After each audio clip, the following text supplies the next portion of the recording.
Today's video might be a little controversial. Let me say, this is for people that need to lay brick, that have tried to lay brick before and failed. And so this is going to be a method for that small group of people that have to lay a little bit of brick, have tried it before, have had serious problems. And so this is a way I've figured out to kind of get away with it.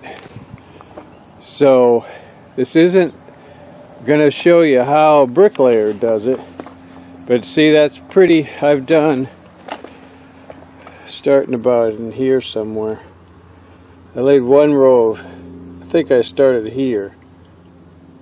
So it's not too terrible. I've done a lot worse than that when I tried to use normal methods. So the first thing we're gonna do, I'll tell you right now, I'm doing this one row at a time. So let's see, this is still green. I did this last night. So I'm doing one row at a time so that this row is stuck down. When I put a row on top of it, there's no chance it's gonna move. That's where I've run into trouble with that before.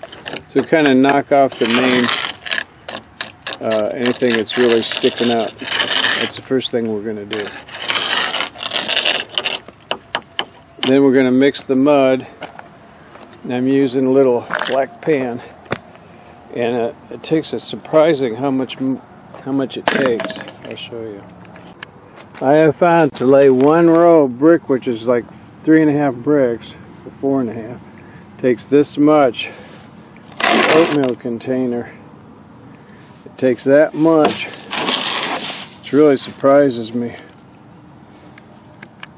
So I buttered the bricks that are in place, which is not the way a bricklayer does it. A bricklayer puts the mud on the brick and then sets it on, and they'll put it on the end and the bottom.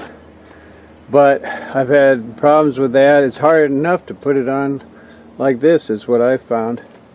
So then, and I've got a string there, which a bricklayer won't put a string every time.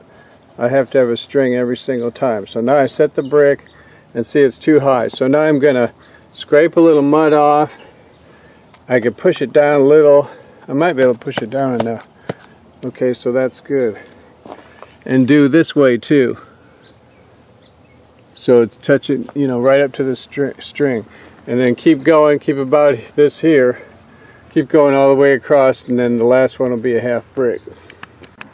So now in this phase, I can kind of move them around and shift them so they're all even. So I've got even, this looks a little big here. And this is kind of small here.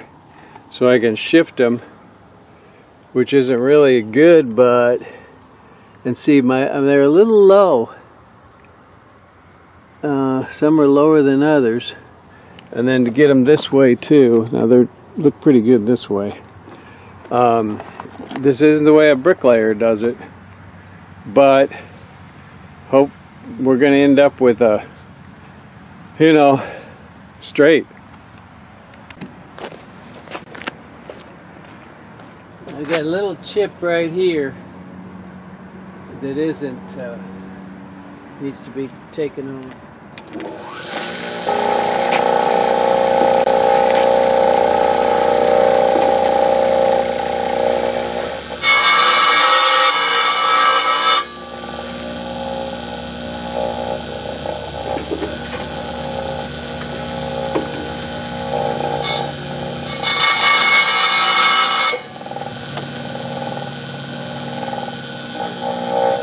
So now I've got them where I want them. I've moved them all a little bit.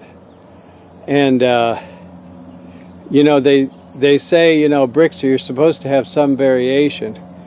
But I think if you want to strive for no variation, and you'll find that you're going to have variation when it's all done. If you work as hard as you can for no variation. Alright, now I have to tuck point, which I kind of need to set this camera somewhere to show how I do it. I'm going to use this ladder I painted yesterday, which, as I explained, you're not supposed to paint a ladder. But the reason is you want to be able to see if there's any cracks. But see, with this thin paint like this, I thinned it a lot, you can see if there's a crack. And don't it look a lot better than all dirty and moldy and stuff? So I think I can set it right here. Very nice.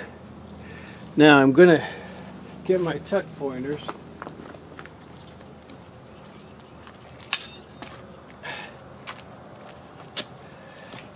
Which is these little tuck pointers.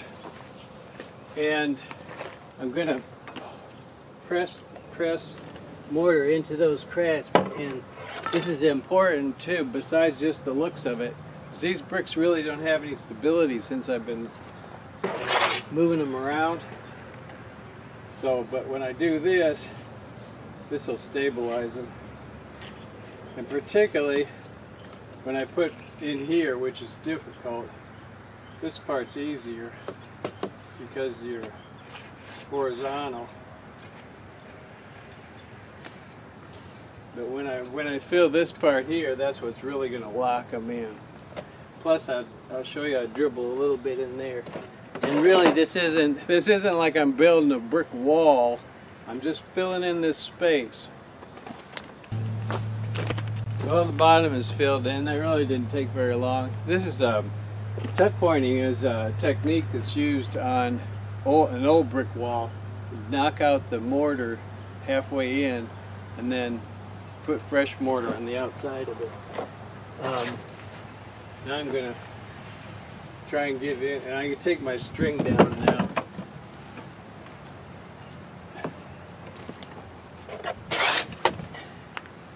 So I'm just going to, this is the trickiest part, just kind of feed it in here. And I got this real little one, I can use that little one. There we go, and I lost it.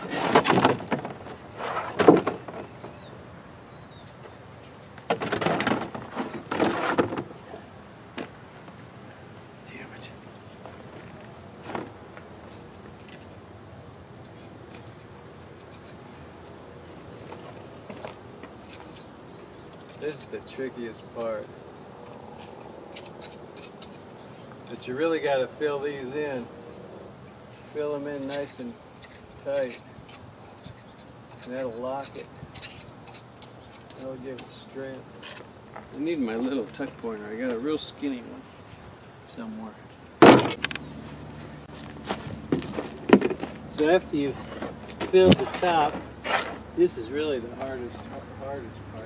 You have to try and kind of push it in like this.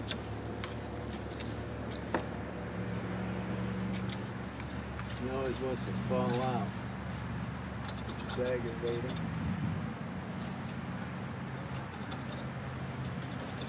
That's tough for me. I've tried too. You might think, well, I get like a caulk gun. There's bags you can push it in. And I never get one of them to work at all. Not even a little bit.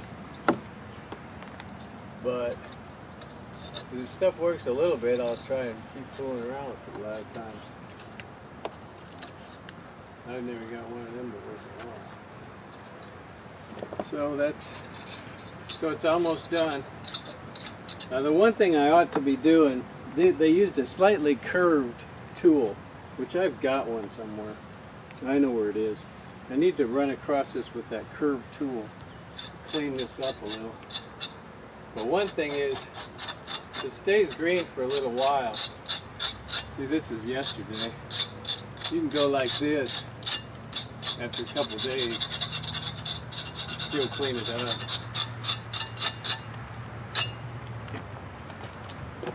Oh, you want to wear these gloves too, because this cement dries your skin terribly. I actually couldn't find that rounded tool. I thought I knew exactly where it was, but it's a little like this and you run it like this. That's what they did here. You can see the round. Made a round.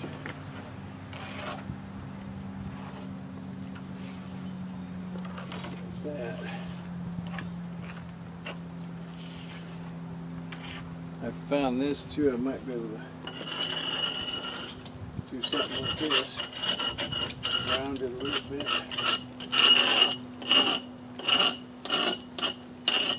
To match.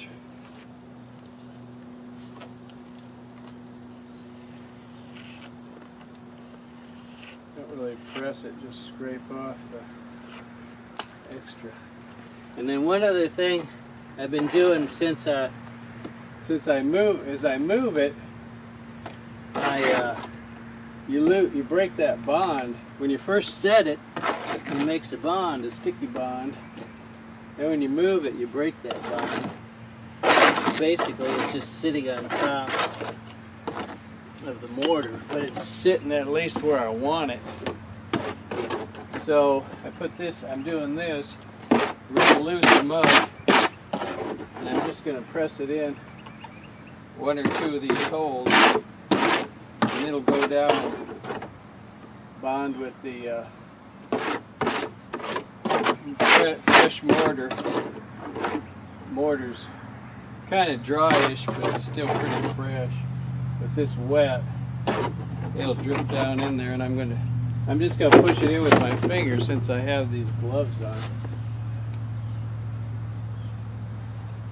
Just push it in that hole and push it a little bit. It'll lock that brick to the bed, I figure.